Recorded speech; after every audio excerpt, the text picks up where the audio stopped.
आरोप लगाते हैं कि हम जितने भी क्रिश्चियनिटी लोग रहते हैं, अगर हम लोग धर्मांतरण कराते हैं, ये गलत आरोप है।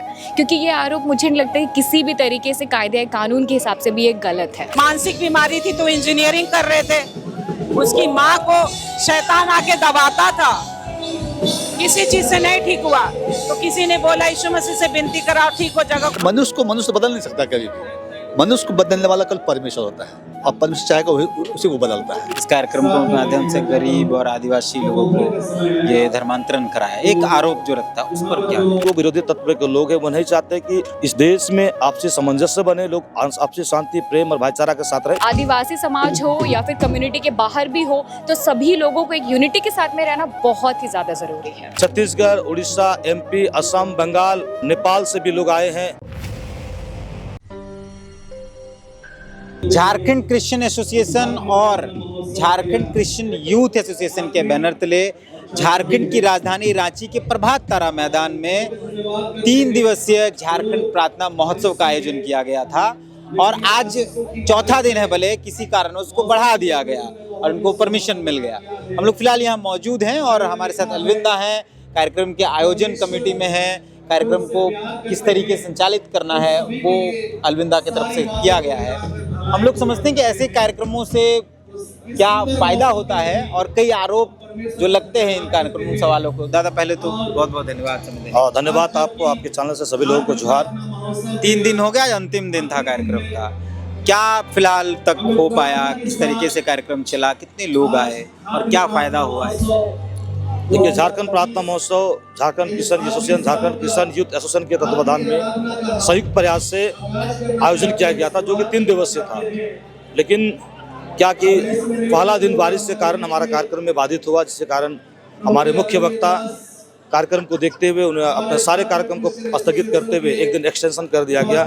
और इसमें हमारे झारखंड सरकार के हमारे जिला प्रशासन का भी मदद रहा, HSC टाउनशिप का भी मदद रहा और हम लोग इस कार्यक्रम को हम एक्सटेंशन कर दिए।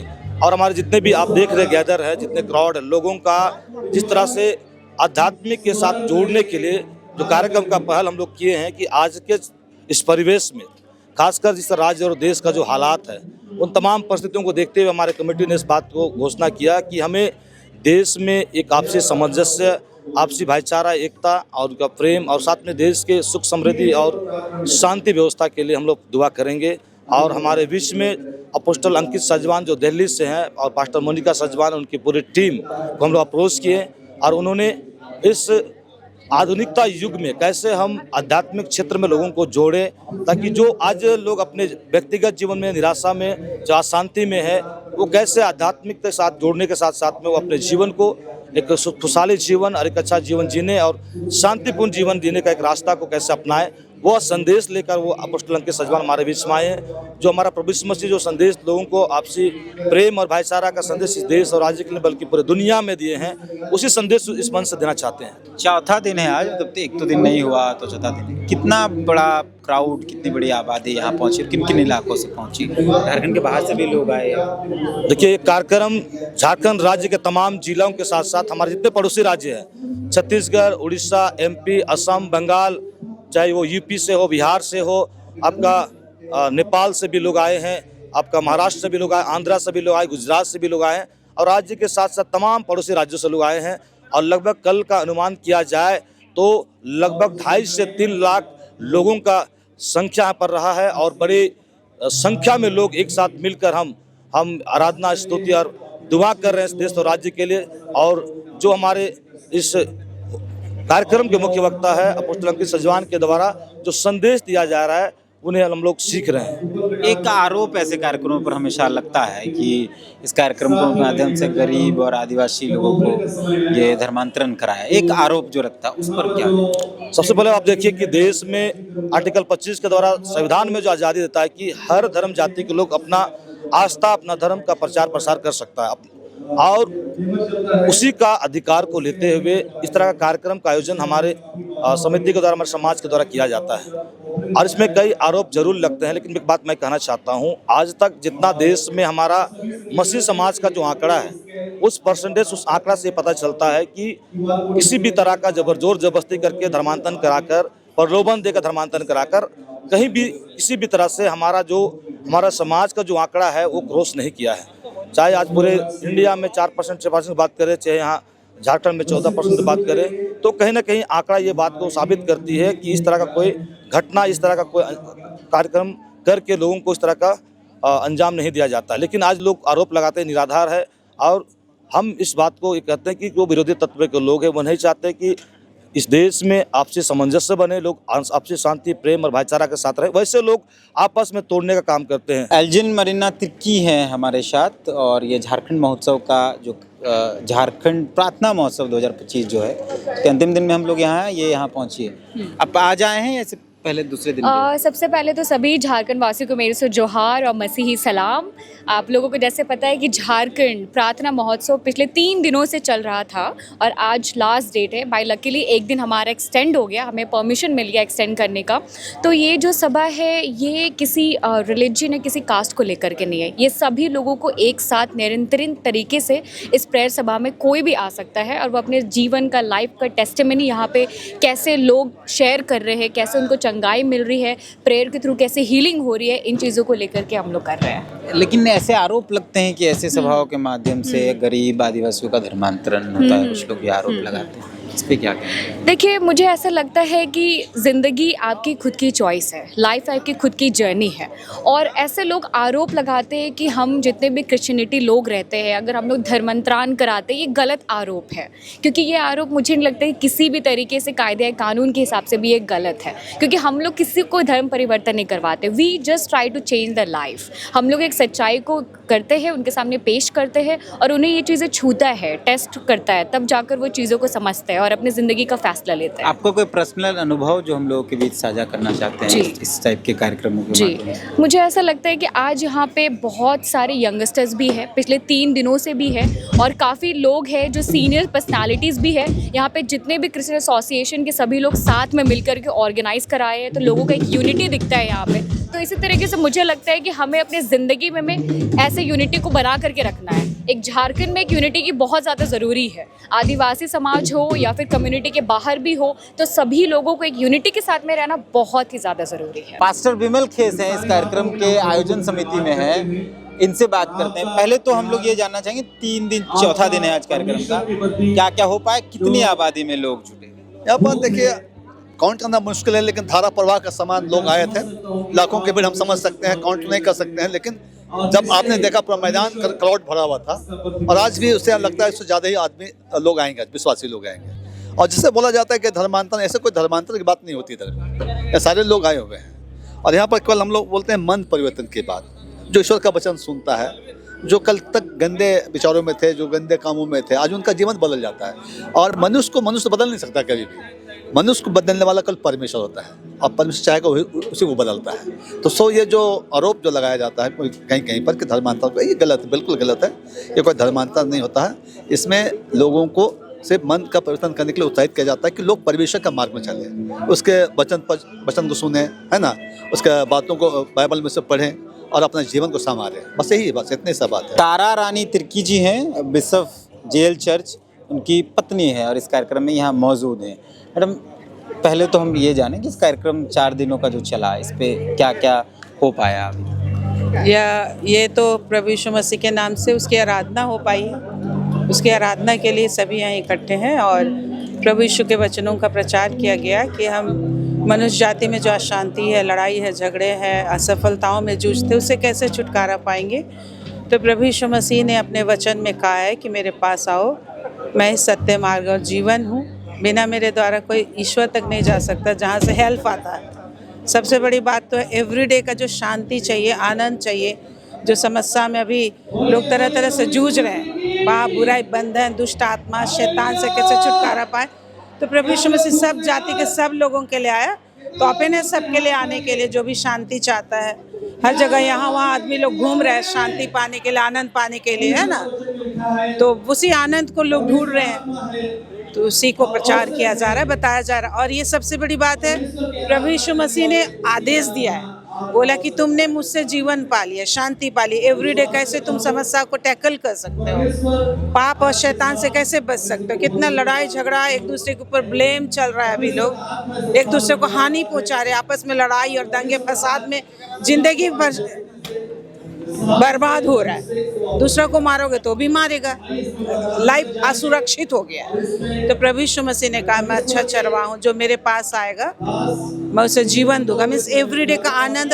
और सबसे बड़ी बात है, इस संसार के भोजन के लिए केवल नहीं आया प्रभु यीशु, मरने के बाद का जीवन देने के लिए भी आया। इसलिए वो क्रूस पे जान दिया। अब बोला जो मुझ पर विश्वास करेगा कभी नहीं मरेगा। That is the main thing. सबसे पहला मोक्ष है, पापों की क्षमा है, और डेली के लिए प्रभु बोला चिंता मत करो, मैं तेरा परमेश्वर हूँ, मैं तुमको उत्तम उत्तम भोजन खिलाऊंगा। और चिंता करना पाप है बोल दिया। तो उसी को बताया जा रहा है। तो आज हम लोग एवरीडे आनंद पाते हैं, प्रभु यीशु को वचन को पढ़ते हैं, उस वचन में पावर है। बोलता है कि मेरा वचन, मैं ही वचन था, वचन शरीर रूप में आया तुम्हारे पापों की क्षमा के लिए। और उसके विषय जो क्रूस पर जान देने के विषय बहुत भविष्यवाणी की गई थी। और उसने भी कई बार बताया कि मैं मरूंगा, तीसरे दिन जी उठूंगा। किसी एक धर्म के लिए नहीं, पूरे दुनिया के हर आदमी के लिए मरूंगा और जी उठूंगा। और जो विश्वास करेगा उसको भी मैं जिला उठाऊंगा, और मैं स्वर्ग में रहूंगा, तुम भी स्वर्ग में रहोगा। इस पृथ्वी को भी फिर मैं आ रहा हूँ, स्वर्ग बना दूंगा। तो उसका आनंद कौन ले सकता है? जो विश्वास करेगा, बस विश्वास। यीशु मसीह एक आरोप लगता है हर बार, कई लोग लगाते हैं कि ऐसे कार्यक्रमों से धर्म परिवर्तन गरीब असहाय लोगों का कराया जाता है। क्योंकि आप बिशप की पत्नी हैं, आपका क्या मत है? इसमें यही है कि प्रभु यीशु मसीह किसी धर्म को नहीं बनाया। सबसे बड़ी बात तो प्रभु का वचन बताता है मैंने सब जगत के लोगों से प्यार किया, और सब मनुष्य मात्र की बात करता है, धर्म का बात। धर्म मनुष्य बनाया है। धर्म का क्या अर्थ है? धारणा, विश्वास, कि हम क्या विश्वास करते हैं उसके अनुसार हम कर रहे हैं। ऐसा करने से ऐसा मुझको शांति मिलेगा, वैसा करने से वैसा शांति मिलेगा। ये है धर्म, धारणा, मेरा फेथ। तो प्रभु यीशु मसीह, हम लोग ईश्वर को क्यों ढूंढते हैं? आनंद शांति जो हम खुद मेहनत से नहीं पा सक रहे, या फिर ब्लेसिंग ऐड होना है कि हम जो करें उसमें सुरक्षा मिले, बरकत मिले। तो प्रभु यीशु मसीह कोई धर्म के लिए नहीं है, वो धर्म वाला नहीं है कि धर्म स्थापित किया। प्रभु यीशु मसीह हर मनुष्य का मैं ईश्वर हूँ बोलता है, और मेरे पास आओगे तो मैं तुमको प्रोटेक्शन दूंगा, शत्रु से, शैतान से, मृत्यु से, पाप से, हर शत्रु से बचाऊंगा। तो इसीलिए आज संकट इसमें प्रभु यीशु मसीह के फेथ में हर धर्म के लोग हैं। क्यों है? उनकी समस्याओं का छुटकारा यीशु नाम से उनको मिला, इसलिए है। हर दिन समस्या आता है हम लोग को, हर दिन प्रभु यीशु के नाम से लोग प्रार्थना करते हैं, या कोई प्रभु का जन्म विनती कर दिया बिना पैसा के, तो उसको बरकत आने लग गया, घर में बरकत आने लगा, शैतान छोड़ के चला गया। बीमारी थी, बीमारी चली गई। आर्थिक तंगी थी, आर्थिक तंगी दूर हो रहा है, क्योंकि प्रभु यीशु उसको ब्लेसिंग दे रहा है। तो ये बिल्कुल गलत है। शैतान से मेन मनुष्य की लड़ाई है, और शैतान ही है लोगों को यीशु मसीह पर विश्वास करने से रोकता है। आज एक गरीब व्यक्ति, आज आप देखेंगे कोई भी, जैसे यहाँ प्रचार किया जा रहा है, ये प्रचारक जो कर रहा, तू भी कितना परेशानी में फंसा हुआ था, है ना? खुद ब्राह्मण है जो बता रहा है, मानसिक बीमारी थी तो इंजीनियरिंग कर रहे थे, उसकी माँ को शैतान आके दबाता था, किसी चीज से नहीं ठीक हुआ, तो किसी ने बोला यीशु मसीह से विनती कराओ ठीक हो जाएगा। कौन बोला? उसी का दोस्त डायबिटीज से बिल्कुल बीमार हो गया था, मरणासन अवस्था में था, डॉक्टर बोल दिया वो कभी नहीं ठीक होगा। तो वो प्रार्थना से ठीक हो गया। तो उसने, इसका दोस्त था, सजवान जी का दोस्त था, उसने बताया एक बार तुम प्रार्थना करा लो प्रभु यीशु से। तो बोला मेरा धर्म बदलना चाहते हो, तुमको लोगों ने कितना रुपया दिया है और मुझे भी तुम ला रहे हो। तो आदमी जब विभिन्न तरह का एक्टिविटी करके थक जाता है तो चाहता है कि कहीं से भी मुझे को मदद मिल जाए, कहीं से भी हमको आराम हो जाए, शांति हो जाए। क्या चाहिए हमको? शांति चाहिए ना, सुरक्षा चाहिए, आनंद चाहिए, रुपया चाहिए, पैसा चाहिए, बाल बच्चों की सुरक्षा चाहिए ना। जब कोई धमका रहा है तो तुमको बोले कि तुमको कुछ नहीं होगा, मत डरो, मैं तेरे लिए लड़ूंगा, तो प्रभु यीशु लड़ता है ना। तो इसलिए धर्म बदलने का कोई बात ही नहीं है। और मेन मनुष्य जाति की लड़ाई शैतान से, और यीशु के नाम से हर व्यक्ति शैतान को भगा सकता है, हर चीज में विजय हो सकता है। तो ये बिल्कुल शैतान का खड़ा किया गया ये धारणा है कि धर्म धर्म के नाम पे लड़ा रहा है। अगर धर्म क्या होता है, ईश्वर कौन होता है? ईश्वर किसी को मार काट करने से मना करता है। अगर कोई व्यक्ति किसी का बुराई कर रहा है, दैट इज सिन। प्रभु यीशु के नजर में बोला है तेरा बैरी का भी बुराई मत करना, भाई का बुराई मत करना, तो लोगों का जीवन बदल जाता है। उसका नाम है शामत है। तो यहाँ धर्म कोई नहीं बदलता, मन, हमारा मन, प्रभु बोलता हर मनुष्य परमेश्वर का मंदिर है। मेरे को अंदर बुलाओगे तो तुमको शांति मिलेगा। हमारा शरीर का स्वामी परमेश्वर प्रभु यीशु जिसका नाम है। हम लोग बोलते हैं ना, एक ईश्वर है जिसने सारा आकाश और पृथ्वी को बनाया। वही खुद मनुष्य जब पाप बुराई में फंस गया, विभिन्न तरह का धर्म कांड तो हर कोई करता है, धार्मिक कर्म कांड हर कोई करता है ईश्वर को खुश करने के लिए, लेकिन कैरेक्टर नहीं बदलता है। जितना धर्म कांड करेगा उतना लड़ाई झगड़ालू बुराई करते रहता है। लेकिन यीशु मसीह की तुम विनती करोगे, कोई भी व्यक्ति विनती करता है, झगड़ा करना दूर हो जाता है, उसका जीवन कैरेक्टर चेंज होता था। तो ये क्या, ईश्वर का स्वभाव आ जाता है जो सबको प्यार करता है। तो बिल्कुल गलत। इसलिए यीशु मसीह के विश्वास में सब जाति और धर्म के लोग हैं, क्योंकि उनको क्या चाहिए? ईश्वर चाहिए जो उनको मदद करे, मृत्यु से छुड़ाए, शैतान से छुड़ाए, आर्थिक तंगी से बचाए। बोलता है कि कभी भी मत डरना, डरना ही पाप है यीशु मसीह के दृष्टि में। मैं तेरा परमेश्वर हूँ, तेरे लिए लहू बहाया हूँ, जो भी विश्वास करेगा मैं उसका परमेश्वर। ऐसे तो बोलते हैं मैं सारे जगत का परमेश्वर हूँ और मैं फिर से आने वाला हूँ। जो नहीं विश्वास करेगा उस समय न्याय करने आएगा। इसलिए बोला तुम नहीं बताओगे तो उनका खून का पलटा तुमसे लूंगा। इसलिए लोग तुम्हें मारे चाहे कुछ भी करे, तुमको प्रचार करना है। इसलिए लोग मार डाले जाते तो भी प्रचार करते हैं। और इसलिए बोला है कि जो मेरे नाम से अपना प्राण खोएगा, प्राण को बचा लेता है, फिर से जी उठता है जैसा मैं जी उठता। तुमको कोई ने नाश नहीं कर, नया बॉडी में, सुपरनेचुरल बॉडी में। तो जैसे होता है ना कि प्रभु यीशु मसीह के पास जब हम आते तो पहला जो आशीष देता पापों की क्षमा, दूसरा हम परमेश्वर का पुत्र बन जाते हैं, मतलब परमेश्वर के जैसा हो जाते हैं। पहले टाइम ही फर्स्ट प्रभु के साथ कनेक्शन में उद्धार मिल जाता है, मोक्ष मिल जाता है, जिसको बहुत सारे है कि कितना करोड़ में योनि में मोक्ष पाएंगे।